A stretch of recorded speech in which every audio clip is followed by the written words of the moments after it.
भाग 5। शक की सुई। रागिनी की असामयिक मृत्यु के बाद रिया और अर्जुन गहरे शोक में डूबे थे। उनका घर, जो कभी बच्ची की हंसी और किलकारियों से गूंजता था, अब एक खामोश कब्रगाह बन गया था। उन्होंने खुद को अपने अपने खोल में बंद कर लिया था, एक दूसरे से दूर, अपने असहनीय दर्द से जूझ रहे थे। अर्जुन ने संगीत से नाता तोड़ लिया था।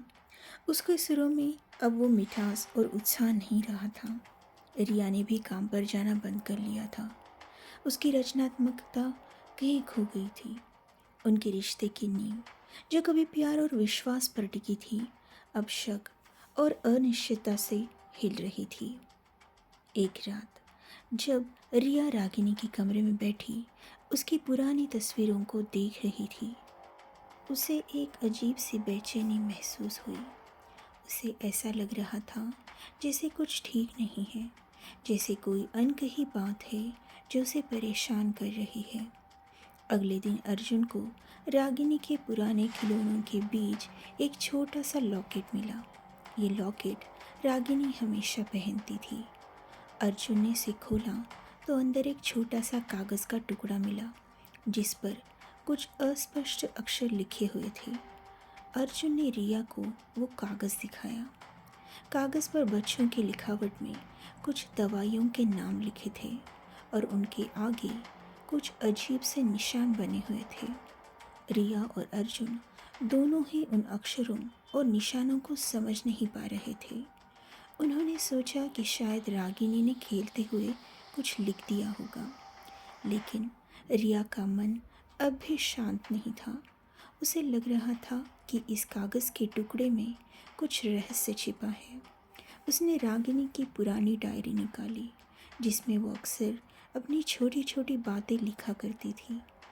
डायरी के पन्नों को पलटते हुए रिया को एक जगह वो दवाइयों के नाम और वही निशान दिखाई दिए जो लॉकेट में मिले कागज़ पर थे।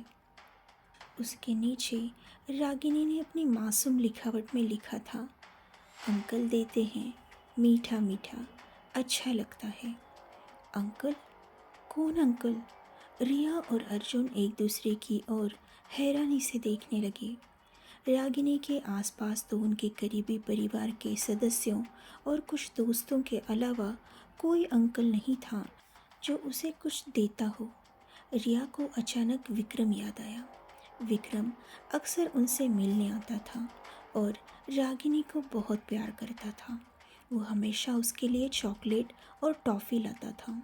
क्या विक्रम ही वो अंकल था जिसका जिक्र रागिनी कर रही थी? रिया के मन में एक भयानक आशंका पैदा हो गई। क्या विक्रम रागिनी को कुछ ऐसी चीज़ें देता था जो उसे नुकसान पहुंचा सकती थी? ये सोचकर ही उसके रोंगटे खड़े हो गए। उसने तुरंत अर्जुन को अपनी आशंका बताई। अर्जुन पहले तो इस बात पर विश्वास नहीं कर पाया। विक्रम तो उनके परिवार का हिस्से जैसा था। वो रागिनी को कभी नुकसान नहीं पहुंचा सकता था। लेकिन रिया का शक बढ़ता ही जा रहा था। उसे विक्रम की कुछ पुरानी बातें और उसका अजीब व्यवहार याद आने लगा। रागिनी की बीमारी के दौरान भी विक्रम अक्सर उनसे मिलने आता था और बड़ी सहानुभूति दिखाता था। लेकिन रिया को उसकी आंखों में एक अजीब सी चमक दिखाई देती थी, जिसे वो तब समझ नहीं पाई थी। अर्जुन ने रिया को शांत करने की कोशिश की, लेकिन उसके मन में भी कहीं न कहीं ये संदेह पैदा हो गया था। उन्होंने फैसला किया कि वे चुपचाप विक्रम पर नज़र रखेंगे और जानने की कोशिश करेंगे कि क्या सच में उसके पीछे कोई रहस्य छिपा है। उन्होंने अपने एक दोस्त की मदद ली, जो प्राइवेट डिटेक्टिव था। उन्होंने उसे रागिनी की बीमारी और विक्रम के बारे में सारी बातें बताई और उससे विक्रम पर नज़र रखने को कहा। डिटेक्टिव ने कुछ दिनों तक विक्रम का पीछा किया और कुछ ऐसी जानकारी जुटाई जिससे रिया और अर्जुन के शक को और भी बल मिला। विक्रम अक्सर एक सुनसान जगह पर जाता था और वहाँ किसी अनजान व्यक्ति से मिलता था। एक बार डिटेक्टिव ने उन्हें कुछ संदिग्ध पैकेट बदलते हुए भी देखा। रिया और अर्जुन अब पूरी तरह से उलझन में थे। क्या विक्रम सच में किसी गलत काम में शामिल था? और अगर हाँ, तो इसका रागिनी की बीमारी से क्या संबंध था? एक शाम जब विक्रम उनसे मिलने आया तो रिया ने उससे सीधे रागिनी के बारे में पूछ लिया। विक्रम, रागिनी अक्सर अपनी डायरी में एक अंकल का जिक्र करती थी जो उसे कुछ मीठा मीठा देता था। क्या वो तुम थे? विक्रम रिया के सवाल से घबरा गया। उसके चेहरे का रंग उड़ गया और वो नजरें चुराने लगा। मैं मैं नहीं रिया, तुम क्या कह रही हो? उसकी घबराहट देखकर रिया का शक और भी गहरा हो गया। अर्जुन ने विक्रम को सख्ती से पकड़ा। सच बताओ विक्रम, तुम रागिनी को क्या देते थे? विक्रम बुरी तरह से कांप रहा था। वो कुछ भी बोलने की हालत में नहीं था। रिया और अर्जुन ने उसे जोर दिया तो वो टूट गया। उसने बताया कि वो रागिनी को एक खास तरह की मीठी दवा देता था जिसे उसने एक अनजान व्यक्ति से खरीदा था। उस व्यक्ति ने उसे बताया था कि ये दवा बच्चों को शांत रखने और उन्हें अच्छी नींद दिलाने में मदद करती है। विक्रम का कहना था कि वो सिर्फ रागिनी को थोड़ा शांत रखना चाहता था क्योंकि वो अक्सर बहुत ज़्यादा चंचल रहती थी।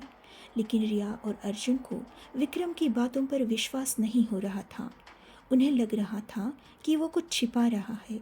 उन्होंने उस दवा के बारे में पता लगाने का फैसला किया जो विक्रम रागिनी को देता था। उन्होंने डिटेक्टिव से उस अनजान व्यक्ति के बारे में जानकारी निकालने को कहा जिससे विक्रम मिलता था। डिटेक्टिव ने अपनी जांच शुरू कर दी। कुछ दिनों बाद डिटेक्टिव ने रिया और अर्जुन को एक चौंकाने वाली खबर दी। वो अनजान व्यक्ति एक कुख्यात ड्रग डीलर था और जिस दवा के बारे में विक्रम बता रहा था उसमें खतरनाक नशीले तत्व मिले हुए थे। यह सुनकर रिया और अर्जुन के पैरों तले जमीन खिसक गई। क्या विक्रम ने अनजाने में उनकी बेटी को जहर दे दिया था या इसके पीछे कोई और गहरी साजिश थी? उसी रात रिया को एक गुमनाम फोन आया। फोन करने वाले की आवाज़ धीमी और रहस्यमय थी। उसने कहा, अगर तुम अपनी बेटी की मौत का सच जानना चाहती हो तो कल रात पुराने कब्रिस्तान के पीछे वाले खंडहर में आओ। वहां तुम्हें वो मिलेगा जिसकी तुम्हें तलाश है। रिया और अर्जुन दोनों ही डरे हुए थे लेकिन वे सच्चाई जानने के लिए बेताब थे। उन्होंने फैसला किया कि वे अगली रात उस खंडहर में ज़रूर जाएंगे। उन्हें नहीं पता था कि वहाँ उनका सामना किससे होने वाला है और उनकी ज़िंदगी में और कितने भयानक मोड़ आने वाले हैं।